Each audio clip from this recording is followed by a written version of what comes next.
Olá, meu nome é Keren, eu sou professora de Biologia do programa Universidade para Todos e hoje nós vamos dar continuidade à nossa série de vídeos sobre zoologia. Então, nós vemos falando sobre zoologia há um bom tempo, né, nos nossos vídeos. Nós já estamos no filo cordado e hoje nós vamos falar sobre as aves, né, o nosso penúltimo grupo dentro da zoologia. Então, se você ainda não assistiu os outros vídeos, volta lá e assiste, porque é muito importante que você acompanhe, né, desde o primeiro filo, porque à medida que as características vão surgindo, eu vou discutindo um pouco mais sobre elas. Hoje nós vamos falar sobre as características próprias das aves, né? Então, as características gerais dos cordados eu já falei em alguns vídeos atrás, em alguns vídeos anteriores. Então, se você não assistiu, volta, porque é muito importante que você relacione o que eu falei para vocês, né, sobre essas características gerais com as características que nós estamos vendo hoje. Certinho? Então, bora lá para o nosso vídeo. Agora eu vou compartilhar com vocês os slides que nós usaremos na aula de hoje.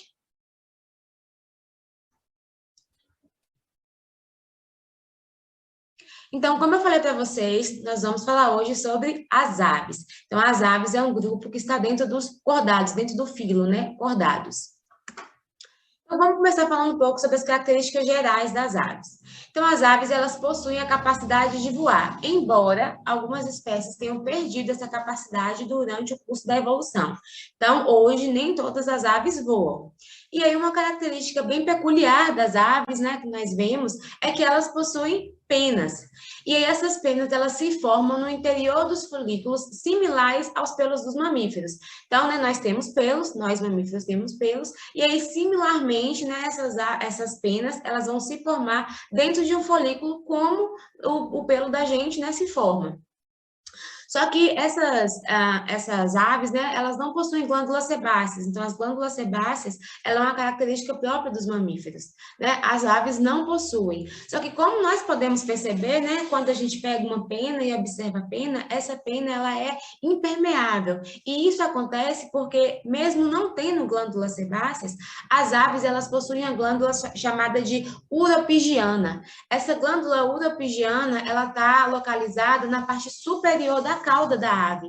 Então, quando ela está ali localizada na parte superior da cauda, a ave espalha, né, o que essa glândula produz, né, que é uma secreção gordurosa. Então, ela espalha essa secreção gordurosa ali pelo seu corpo, e aí, a partir disso, as penas, então, se tornam impermeáveis. Então, é muito comum, né, a gente ver as aves, elas ali se coçando, né, e a gente percebe que ela está ali espalhando também essa secreção por todo o seu corpo, por toda a sua pena, né, as suas penas, perdão. E isso é muito importante, principalmente nas aves, né, que tem uma relação próxima com o ambiente aquático. Então, as aves, né, que capturam os peixes, tal, que estão ali sempre ali no ambiente aquático, essa impermeabilidade, né, nas penas é muito importante, né, para que a ave viva bem. Além disso, as penas também protegem as aves contra os choques mecânicos e permeabilizam a pele, né? Como a gente acabou de ver ali, com a ajuda da ação da glândula uropigiana, né? Com a produção dessa secreção pela glândula uropigiana. Atua como um isolante térmico e possibilita também o voo. Então, as penas da ave têm essas características, essas funções muito importantes. Além disso, nós vemos agora uma novidade evolutiva, que é que esses indivíduos, eles são homeotérmicos e endotérmicos. Então, a gente viu até agora, né, que os peixes, os anfíbios e os répteis, eles eram chamados de animais de sangue frio porque eles não conseguiam produzir calor internamente. Então, a fonte de calor deles, né, era externa. Por isso que são chamados, né, eram chamados antigamente de animais de sangue frio. Agora nós vemos animais que são capazes de ser a sua própria fonte de calor, né, que eles produzem calor internamente. Isso é conhecido como endotermia, é chamado de endotermia. Então, as aves e os mamíferos, eles conseguem produzir o seu próprio calor, né, internamente, eles são a sua própria fonte de calor, e aqui nas aves nós vemos também a capacidade de ser homeotérmicos, ou seja, a temperatura deles não varia durante o dia, né? A temperatura deles se encontra em equilíbrio, se continua relativamente constante ao longo do dia. E as penas também têm essa função, porque elas atuam como um isolante térmico. Então, as aves, elas produzem, né? Elas são a sua própria fonte de calor, elas produzem o seu calor, e as penas, né, atuam como isolante térmico, fazendo com que esse calor, né, não se dissipe, permaneça ali, né, ao longo do dia relativamente equilibrado, relativamente constante. Certo? Uma outra coisa legal que nós vemos na ave é a fecundação.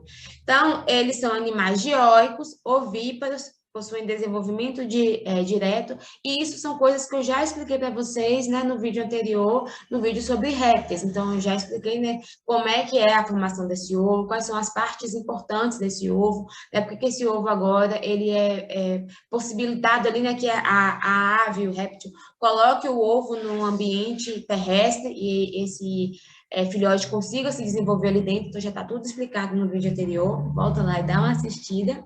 E aí, do mesmo jeito, também nós vemos aqui a fecundação interna. Mas como que acontece essa fecundação nas aves? Os machos, eles não possuem um órgão copulador. Então, o macho e a fêmea, eles ficam numa posição em que a cloaca deles se encontra. O que é a cloaca? A cloaca é esse orifício aqui, né, que nós vemos nas aves, e eles possuem, e a cloaca, perdão, possui três funções, né? Ela é o meio, né? Ela é o orifício por onde se excreta as fezes, a urina, e também é um orifício muito importante para a fecundação. Então, quando o macho e a fêmea, eles se colocam em uma posição em que as cloacas se encontram, o espermatozoide do macho, ele vai ser transferido para a fêmea, perdão, a partir da cloaca, e aí esse espermatozoide, né, vai então ser transferido para a fêmea, e posteriormente, né, a fêmea, após a fecundação, a fêmea vai colocar ovos pela cloaca. Então, a gente vê aqui, né, que no macho tem essa função de transferência, né, do espermatozoide, e a fêmea recebe também pela cloaca, e posteriormente a fêmea também coloca ovos pela cloaca. Então, a gente vê aí, né, que a cloaca, ela tem função, né, de excreção de fezes, de urina, e também muito importante durante a reprodução, né, e a postura de ovos também. Nessa figura, nós também podemos perceber aqui alguns órgãos, né, digestivos importantes para as aves. Primeiro, a gente percebe aqui o papo. Então, após, né, a ave se alimentar, né, e passar pela faringe, pelo esôfago, a gente vai ter aqui, então, o papo. O papo, ele é um órgão, né, de armazenamento, então, o alimento vai ser armazenado ali e umidificado. Posteriormente, nós vemos aqui também o proventrículo. O proventrículo é também chamado de estômago químico, porque nele existem enzimas, né, muitas enzimas importantes para a digestão, então é chamado de proventrículo ou estômago químico, e posteriormente nós vemos aqui a moela. A moela, ela é uma parte importante da digestão mecânica, né? Então, ela consegue ali triturar de forma mecânica os alimentos, certo? Além disso, a gente vê também aqui a cloaca, que nós já discutimos. As aves também têm uma característica muito legal, que é chamada de dimorfismo sexual.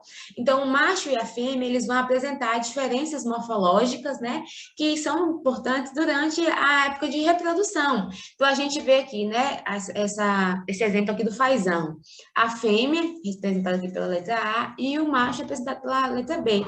Então, mesmo sendo, né, da mesma espécie, né, mesmo gênero, enfim, mesma espécie e gênero, a gente percebe que a fêmea é muito diferente do macho. Então, o macho aqui, ele é mais vistoso, ele é maior. Isso porque o macho, ele precisa chamar a atenção da fêmea, certo? Para que ele consiga passar à frente, né, os seus genes. Então, dentro do dimorfismo sexual, quanto mais vistoso, né, com mais características atraentes, né, o macho se apresentar, maior a possibilidade que ele vai ter ali, né, de ter sucesso na sua reprodução, de encontrar uma fêmea, de encantar a fêmea e posteriormente passar os seus genes adiante. Então, a gente vê essa característica nas aves, é bem legal. Um exemplo também são os pavões, né, que possuem aquelas caudas lindas, né, muito bonitas, enquanto que a fêmea não é vistosa como o macho. Então, a gente percebe que essa diferença, né, em que o macho ele precisa chamar a atenção da fêmea, ele precisa cortejar, né, e ganhar a fêmea, para então acontecer a reprodução. E outra característica muito importante das aves é o voo. Então, dentro dos cordados, né, nós vemos que as aves, elas possuem essa característica própria delas, que é voar. E aí, como que acontece, então? Porque é necessário, né, que haja toda uma preparação, né, estruturas especiais para que isso possibilite, né, o voo. Então, primeiro a gente vai começar falando sobre a carena. Então, nós temos, né, esse osso aqui da frente, né, protegendo o coração, protegendo aqui essa parte da frente da gente, que é chamado de externo. Nas aves do grupo Carinata, esse externo ele possui um prolongamento. Esse prolongamento é chamado de carena. Então, nós vemos aqui que esse externo, né, ele possui esse prolongamento, né, a carena, e aí nós percebemos que é nesse formato, assim, de lança, né, com esse prolongamento aqui mais posteriormente.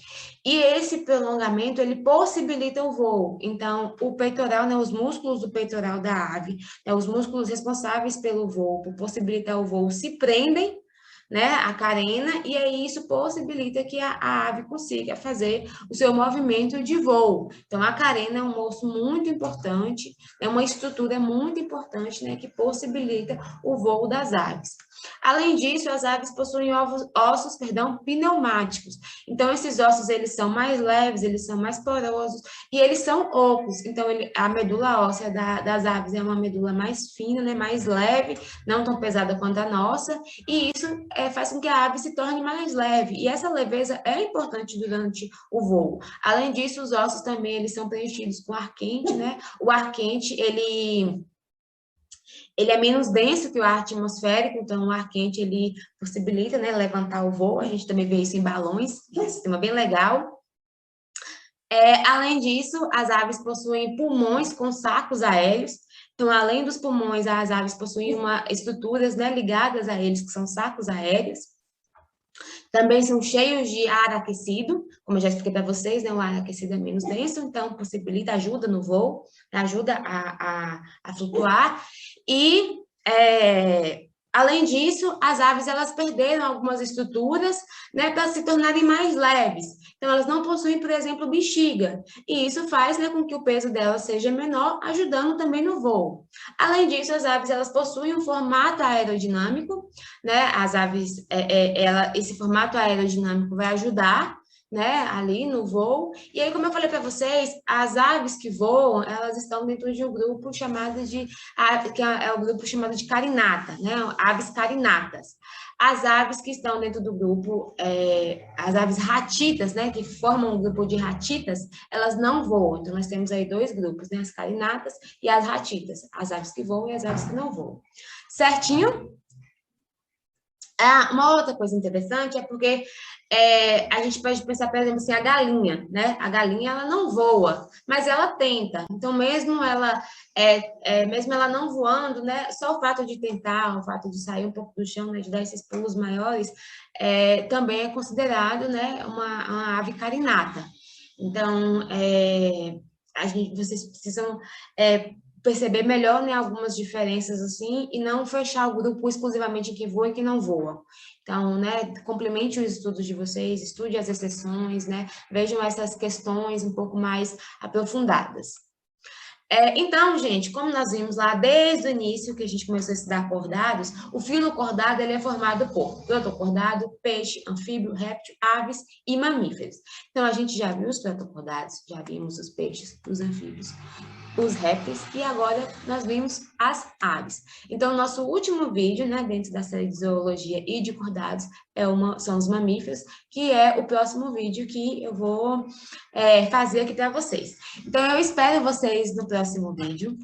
Muito obrigada pela atenção. Não deixe de entrar nas nossas redes sociais, seguir, né, o nosso Instagram, no Facebook, e também entrar no nosso site. Então, o SQPT tem um site muito legal, muito interessante. Dentro do site tem os módulos. Lá no módulo 4, vocês encontram os assuntos, né, de zoologia que nós temos visto, né, durante esses vídeos. Além disso, façam as questões que estão nos módulos, complemente, né, o que vocês têm visto em sala de aula e também aqui nos vídeos, fazendo muitas e muitas questões. Não deixe também de fazer mapas mentais. E é isso. Muito obrigada pela atenção. Até o próximo vídeo.